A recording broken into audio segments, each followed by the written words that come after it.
Good morning, wonderful students of third period AP Research. We're getting close. We're getting close to the very end of this year-long project. This year-long project that is designed for you to express your findings on the question of your choice after having done independent research for the bulk of that 1 year experience. We're 19 days away from when you are going to hit upload on College Board's site. As we prep this week, we've listened already to one AP Research official video, and now we're going to listen to another, number 7 in the series. This one, Understanding the Academic Paper Rubric. We spent a bunch of time, thankfully, before we left, discussing the rubric, how to move from the 2 to the 3. Remember, lowercase r research that is not necessarily replicable because it's just a lit review. Capital R research, that's a 3. You go from not passing to passing when you look at capital R research, which is an actual method that you employed to find your stuff. At the most basic level, the difference between passing and not passing is being able to show that you used a replicable research method. And going from a 3 to a 4, as we discussed, is defending that choice versus other choices. 2, capital R research, not present. It's just a lit review. You just explain all the different sources that you found. 3, capital R research. Yes, you employed a method, one of the several methods, and we've already gone over this a variety of times, but it bears repeating.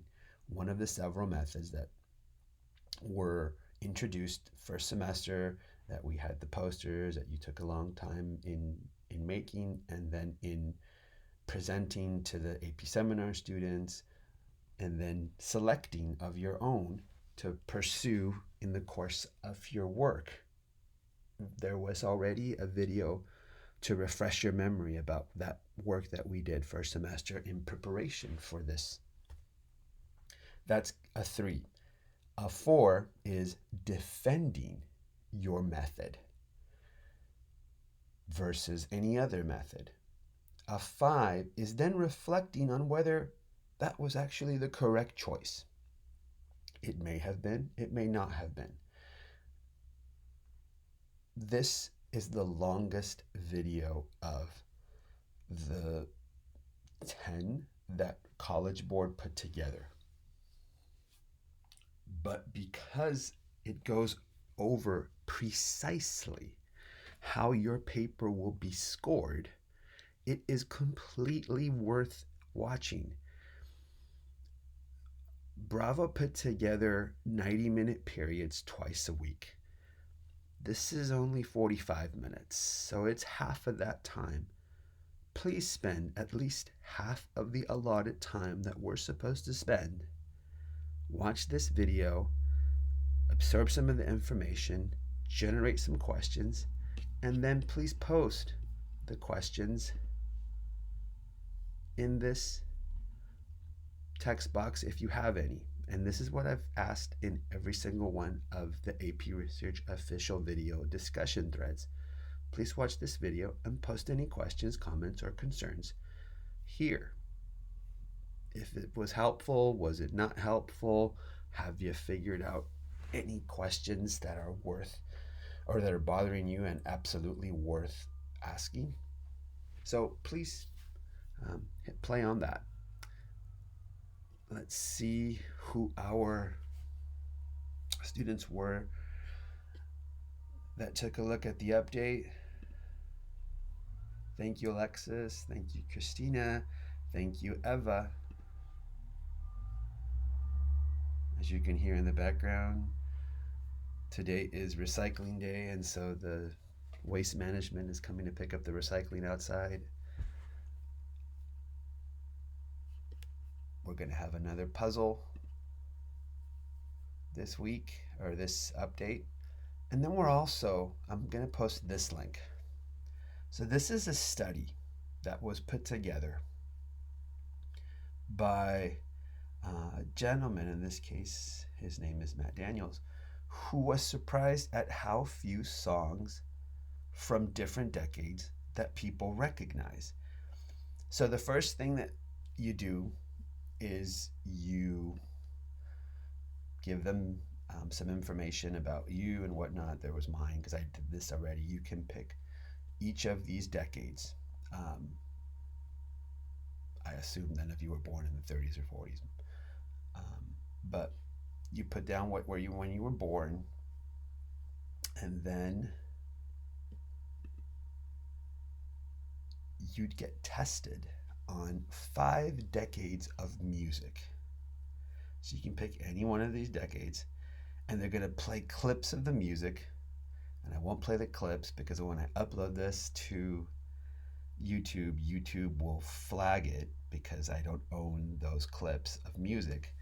And it takes a while for them to unflag it and allow me to post it. But at the end of it, it'll let you know which ones you got right and which ones you got wrong. But when you scroll down, and you can't scroll down here because this is where it stops on this screen, it gives you the analytics of what people born in different decades are able to recognize in terms of music that was popular during that decade. So he did this, as he explains in the final screen. Once you get through the 10 questions, he did this because he was very surprised to see YouTube reaction videos of people who had never heard what he perceived as classic music from various decades that he thought just naturally were transmitted from generation to generation, the way that he had received the transmission of classical music from earlier decades. Very fascinating research project, and a really interesting way that he presents his data, which is in the form of a table. So I'll put this link up so you can take a look at it. You're putting together your paper, you're determining how you're going to be presenting your data. I've given you several links in our updates. If we go way down, you'll find the links to different ways to visualize your data. And this is another one. So if you got some time and you want to test your musical knowledge, I will be posting this link.